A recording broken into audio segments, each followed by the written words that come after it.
G'day guys, welcome to Dissecting Criteria 3. As you can see here, I have the assessment criteria, the indicators, and what a high scoring folio record of achievement would show.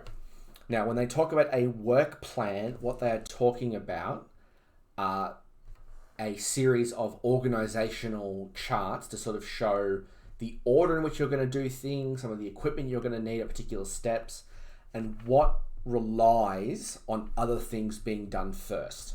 So the word that you are looking for is a Gantt chart. All right, a Gantt chart.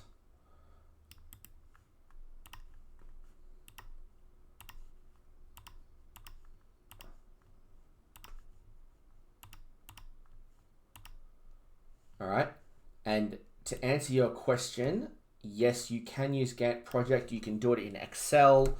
You can do it in whatever you feel you're comfortable with. But the idea is you will need to have a Gantt chart to submit as part of criteria 3. All right, so for example, a Gantt chart might look like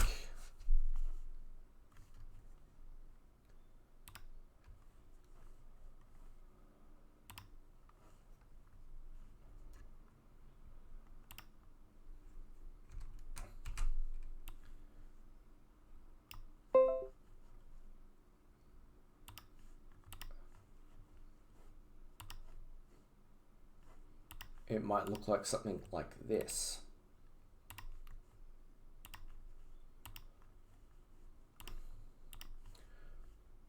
Where what you can see is you have a timeline along the top. You have all the tasks that need to be completed down the side. And then you have little bars indicating where or when things are taking place. All right, so the idea is that you will map out term 3 as week 1 through week 10, and you will have all the tasks that you're going to need to do to finish your aspect,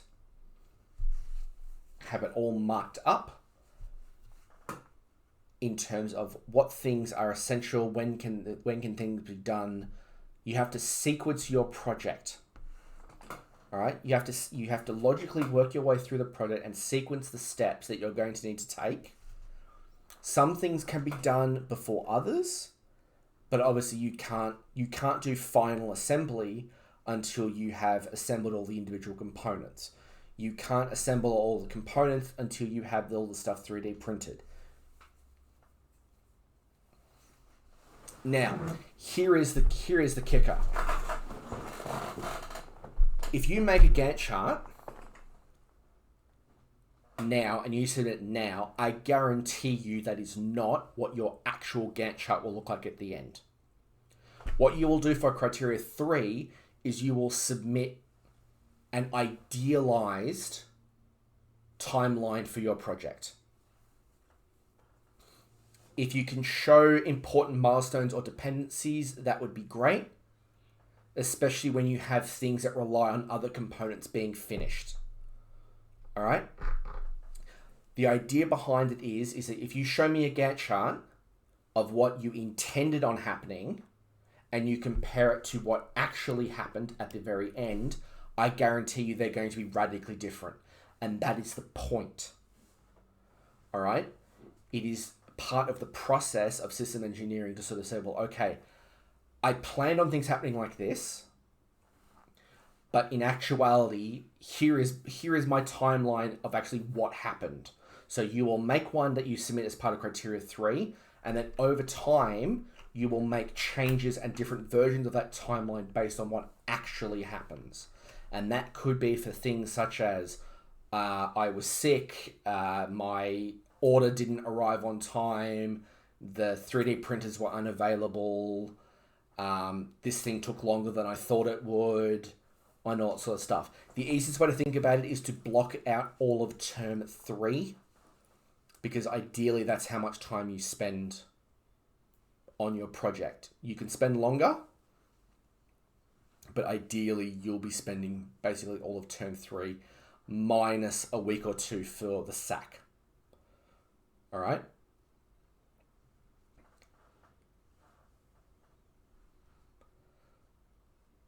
So this is obviously a Gantt chart for like a web page. So one of the best ways to make one is with like you can make it with like an Excel document. Some people use Gantt chart software.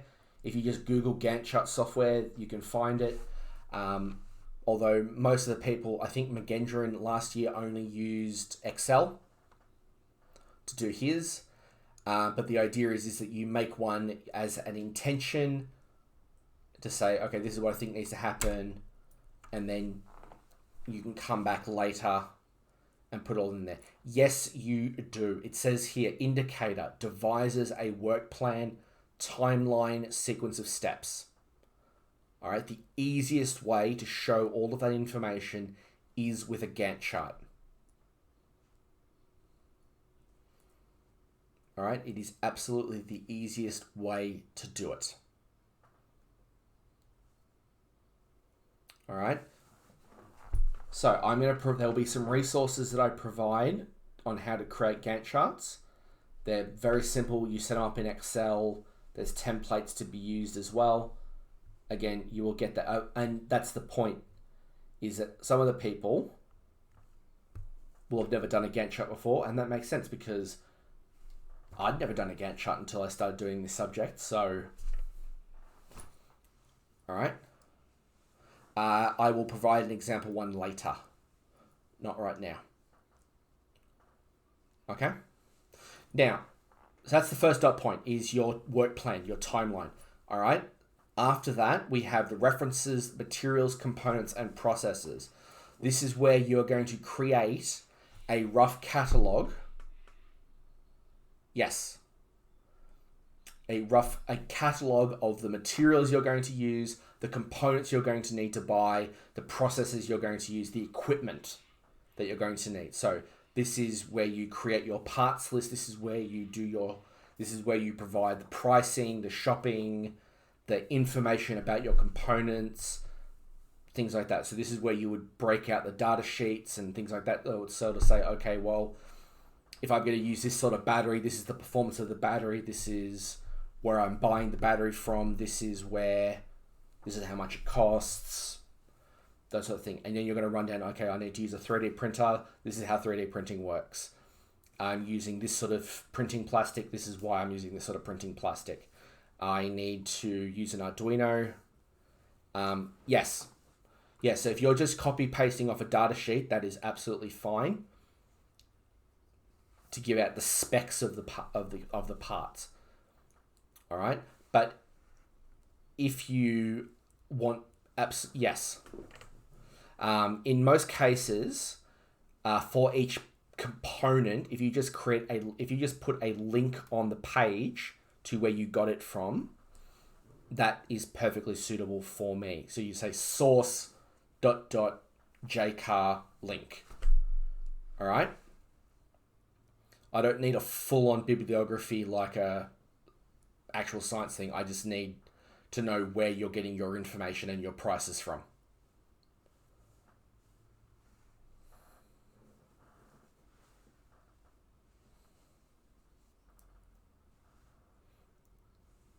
So if you're going to be if you're using particular types of materials, you've got to talk about those materials. If you're using a particular process such as 3D printing or laser cutting, you've got to provide information about it in terms of why you are using it. All right, it's not enough to just say, I'm doing 3D printing. Why are you doing 3D printing? All right. Generally, what would happen is, as part of referencing processes, you would provide some sort of summary or overview of what that process is. And then the absolute most important one is this last one here. I will answer that question in a moment. Describes safety and risk assessment for materials, components, and processes. Everything you are doing is going to have some sort of safety or risk assessment attached to it. All right. If you are 3D printing, there are things that you have to think about when you're 3D printing that you have to make sure you are doing safe. You cannot do 3D printing in particular areas. They have particular requirements regarding ventilation. Same for laser cutting. All right. If you're going to be using a hacksaw to cut things, you're going to have to talk about cutting hazards. What are you going to do to mitigate those risks? Think of it like you're doing a prac report for science. We have to do risk assessments for all those things. So anything you guys do in a science lab, we have to do all this work behind the scenes to state, okay, here are the issues using these tools, these chemicals, etc. You're going to have to do the same thing for your project. All right.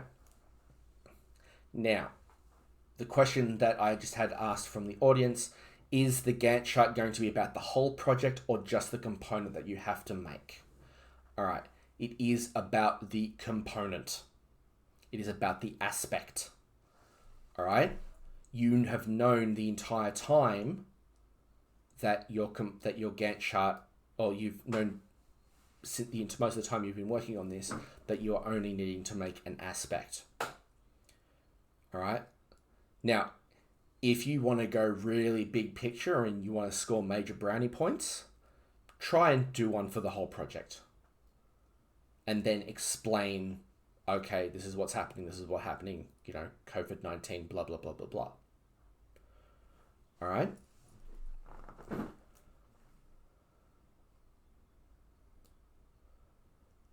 So the performance descriptor, 9 to 10, very high, develops a work plan by identifying a sequence of steps and a timeline. So you need to break down the process of you making your aspect step by step and thinking, when do things have to be done? When can I be...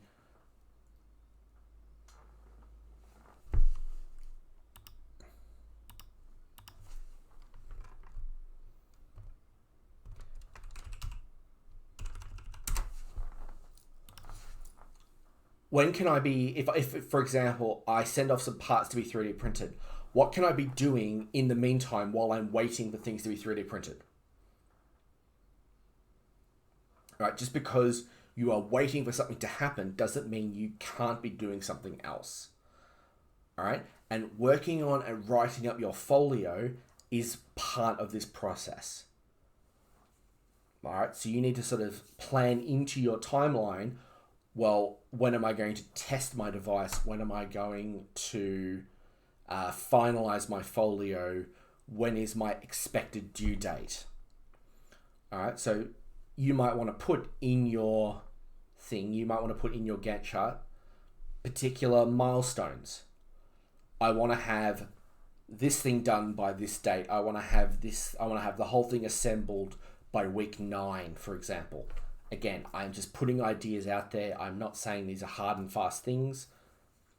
Depending on how term 4 goes for year 11s and 12s, for unit 3, 4 subjects, depending on how long we have, once we come back from term 4, the dates might change and shift a little bit. You might find yourself with a little bit more time. But for now, let's just try and get everything built in term 3. All right? So before we go away on holidays, the idea is that criteria 1, 2, and 3 are done. They are basically locked in. I have all of your parts lists. I have approval to buy all the parts. And then day 1, when you come back, everything is there ready to go and we just go. That's the plan. That is my intention. That's probably not what's going to happen, but it is my intention. And that's also dependent on you guys making sure the things are done and organized properly.